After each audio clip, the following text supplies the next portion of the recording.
हवा कुठं जवळ असतातला येणारच वास ना. इथूनच काढलेलास ना तू तो ऑरेंजवाला ढगाचा.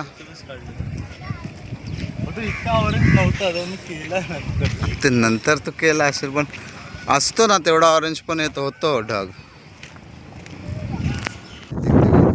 आतापर्यंत इथे फिरत होते पक्षी होता छोटासा.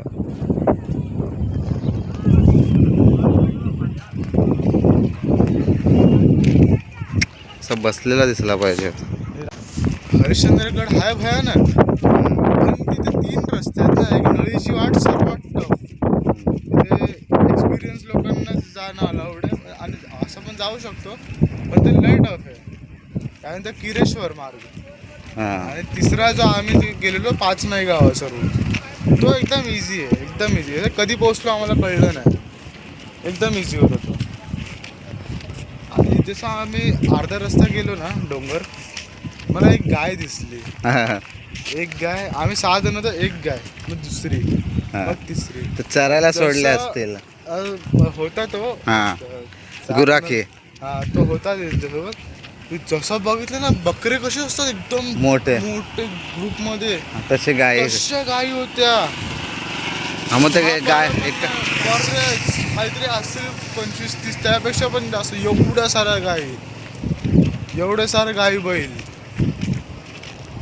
घाबरलो नंतर आम्ही एवढे सारे. आम्ही थांबलो शेवटी आणि ते लास्टचा बैल होता ना ते जरा की बोलले की थांब थांब ना मारेल तो. तो असेल ना कोणतरी ग्रुपचा लीडर बैल.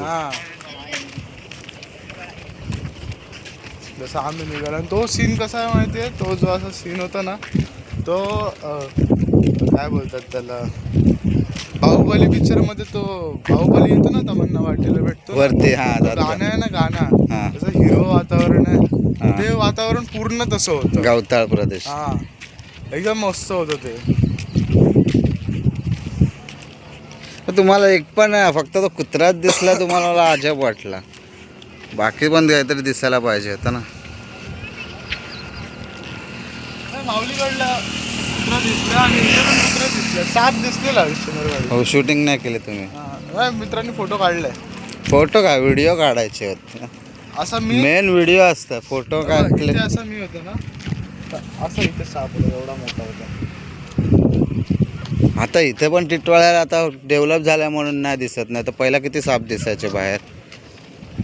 पण आमच्यासोबत एक कुत्रा होता मंदिरामध्ये. ज्या मंदिरामध्ये हरिश्चंद्रेश्वर होतो ना मंदिरामध्ये स्टेला आतमध्ये गुफा आहे मंदिराच्या आतमध्येच.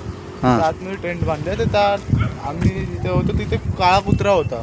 बरं आहे ना. जेव्हा समजला रात्रभर आमच्यासोबत तिथेच होता त्या गुफेमध्येच. आम्ही टेन्शन फ्री. तो रखवाली करतोय. हाय कोण आला जानवर बिनवर तरी तो लगेच. जानवर असू दे भूत असू दे दैत्य असू दे काय असू दे तो आहेच. मग तो वरून काळा कुत्रा आहे. अजून काय पाहिजे. अजून काय विषय.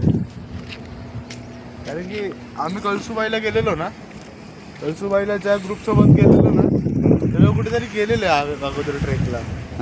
ते लोक टेंट मध्ये होते आणि टेंट मध्ये होते तर बोलले आम्ही झोपलो होतो तर कुत्र्यांचे आवाज आले. ते जागे झाले. मग ते लोक जागे झाले आणि नंतरला समजलं कुत्रे का बोलतात. तरस आलेला. अच्छा. तो तरस एकटा होता तो भटकलेला. मग कुत्रे सर्व पाठी पडलेले त्याच्या. पण ते तरी चांगलं झालं ना की ते लोकांना जागता आली त्या कुत्र्यांच्या भुकण्यामुळे. नाही तर ते झोपून राहिले असते तर जवळ आला. तरस मला क्लिक नाही झालं. तरस आहे ना. स्ट्रिपेड आहे ना. तर समजलं की इंडियन आहे ना. इंडियन आहे ना. ते लोक पण खतरनाक असतात. मग तर चावला तर ते विष पण बाधतं असं ऐकलंय. पण हाय ना बोलतात की सगळेच प्राणी लाजाळू असतात पण जर त्यांना गरजच पडली तर अटक करणारच ते. नाही पण ते हाय ना असं बोलतात. इथं जंगल आहे ना.